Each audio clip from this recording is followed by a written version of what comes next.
Welcome to the slop farm. Enjoy the video. You should start by opening your camera or a QR scanner app and granting camera permission now. This lets the app access the lens immediately. Once done, make sure to hold the phone steady about 6-12 inches, roughly 15-30 centimeters, from the code so autofocus can lock. You want even lighting, avoid reflections and glare that confuse detection. If the camera prompts a notification or banner, pause and read it. Accepting the scan result is a separate, deliberate step.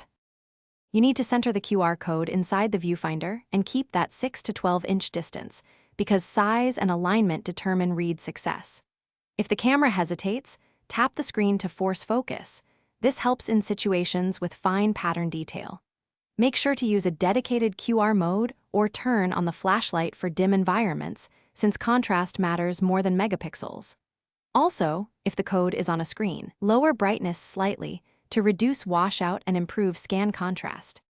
You should tap the preview that appears after a successful read, but take a moment to verify the domain or action before opening. Safety first. Once confirmed, choose Open, Save Contact, or Copy to Clipboard depending on the QR content. This preserves data if you want to revisit it. If a scan repeatedly fails, try one key troubleshooting tip. Clean the camera lens with a microfiber cloth, confirm camera permission is enabled, and restart the app. These steps fix most common. Thanks for watching. Consider subscribing if we helped you today.